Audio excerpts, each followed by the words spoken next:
Classes YouTube channel में। तो guys इस वीडियो में हम देखने वाले हैं ओम्स लॉ यानी ओम का नियम। देखिए आपके ये बोर्ड एग्जाम में 3 प्रकार से आ जाता है। ओम का नियम लिखिए, ओम के नियम का उल्लेख कीजिए और थर्ड है ओम के नियम को परिभाषित कीजिए। ये 3 प्रकार से आपको क्वेश्चन पूछ देता है। तो तीनों का मकसद यही एक ही है, ठीक है। तो इसी बारे में हम इस वीडियो में बात करने वाले हैं। इसके पूरे डेरिवेशन मैंने किया है, आप देख सकते हैं नीचे। मैं इसका पूरा डेरिवेशन सब कुछ बताऊंगा यार इस वीडियो में। तो गाइस मैं बता दूं कि मैं इस समय आईआईटी कर रहा हूँ।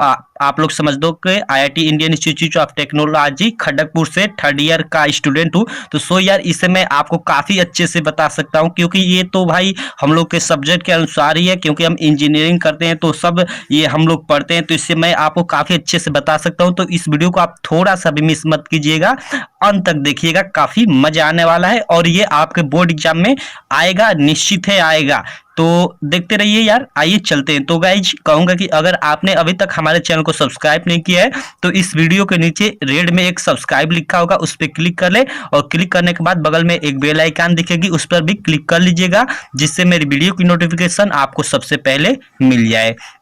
तो आइए गाइस देखते हैं। तो देखिए हम लोग का क्वेश्चन ऐसा ही पूछ देगा कि ओम का नियम लिखिए अथवा ओम के नियम का उल्लेख कीजिए अथवा ओम के नियम को परिभाषित कीजिए। 3 प्रकार से पूछ सकता है। तो तीनों पूछे तो आपको सेम टू सेम यही लिखना है, ठीक है, यानी ओम के नियम के बारे में ही बताना है। तो आइए क्या है ओम का नियम हम देखते हैं। ओम्स लॉ क्या है।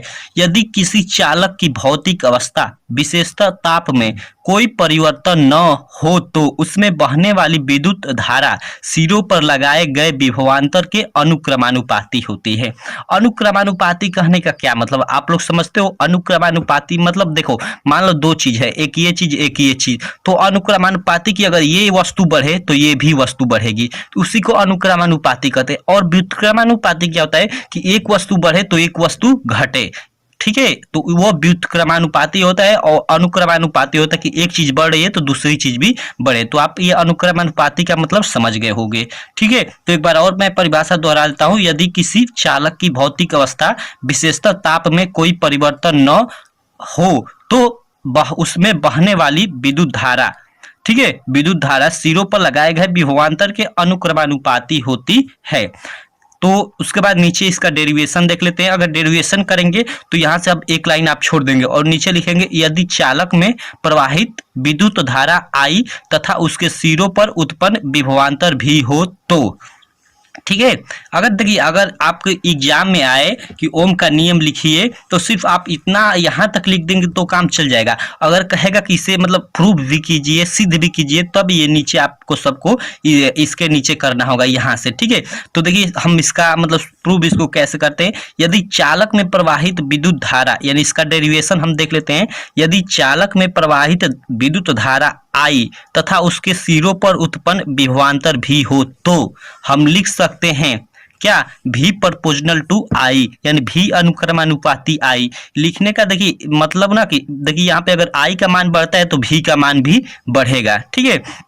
क्यों बढ़ेगा देखिए मैं बताता हूं आपको। देखिए ये मैंने एक सर्किट बनाया है, तो यहाँ एक देखिए ये सर्किट है, बीच में आपका ये एक रजिस्टेंस आर लिखा हुआ है, नहीं रजिस्टेंस यानी प्रतिरोध लगा हुआ है। ए और बी के बीच क्या लगा हुआ है, एक रजिस्टेंस यानी प्रतिरोध, जिसका विभवांतर मान लो भी है, ठीक है। और यहाँ से आई विद्युत धारा बह रही है, तो यहाँ से देखिए आई बहेगी, यहाँ से आई आ रही है तो यहाँ आएगी और यहाँ से यहाँ तक लाने में जो कार्य होगा वही ना विभवांतर होगा। तो जितनी विद्युत धारा होगी यहाँ से यहाँ तक लाने में उतना ही कार्य होगा। मान लीजिए कोई 10 किलो का वस्तु है तो उसको यहाँ से यहाँ ले जाने में 5 न्यूटन का बल लगता है, वही 20 किलो की वस्तु हो गई तो यहाँ से यहाँ तक ले जाने में अधिक कार्य लगेगा, यानी लगभग 10 न्यूटन का बल लगेगा। तो उसी तरह अगर इसका आई का मान बढ़ता है तो भी का मान भी बढ़ेगा। तो वही हम लोगों ने ऊपर पढ़ा ओम्स के नियम में, तो भी प्रोपोर्शनल टू आई, यानी एक का मान बढ़ेगा, अगर विद्युत धारा का मान बढ़ेगा तो विभवांतर का मान भी बढ़ेगा। जैसा कि हमने आप यहाँ देखा ना, यदि किसी चालक की भौतिक अवस्था विशेषता ताप में कोई परिवर्तन न हो तो उसमें बहने वाली विद्युत धारा सिरों पर लगाए गए विभवांतर के अनुक्रमानुपाती होती है। तो यही है यहाँ पे इसका समझाने का मतलब यही है। तो आप ये फिगर भी बना लीजिएगा अगर डेरिवेशन पूछे तो, ठीक है। तो यहाँ पे हम क्या लिख सकते हैं, यदि चालक में प्रवाहित विद्युत धारा I तथा सिरों पर उत्पन्न विभवांतर V हो तो V प्रोपोर्शनल टू I या V इक्वल टू R हम एक स्थिरांक मान लेंगे, R इंटू I लिख लेंगे। अब उसके बाद R स्थिरांक मान लिए तो यहाँ हम मेंशन करेंगे, क्या मेंशन करेंगे, जहां, ठीक है, जहां R समानुपाती नियतांक है जिसे चालक का विद्युत प्रतिरोध कहते हैं। यदि विभवांतर को वोल्ट में, विद्युत धारा को एम्पियर में मापा जाए तो प्रतिरोध का मात्रक ओम, ओम का ये प्रतीक होता है इस तरह, ठीक है, ओम होगा, यानी जो प्रतिरोध का मात्रक है, प्रतिरोध का मात्रक ओम होता है। तो आप इस तरह लिख लीजिएगा ये नीचे। तो ये इस तरह आपका पूरा ये डेरिवेशन भी हो जाएगा। तो फाइनली बताइए यार ये वीडियो आपको कैसा लगा। अगर अच्छा लगा तो हमारे चैनल को सब्सक्राइब करें, वीडियो को लाइक करें और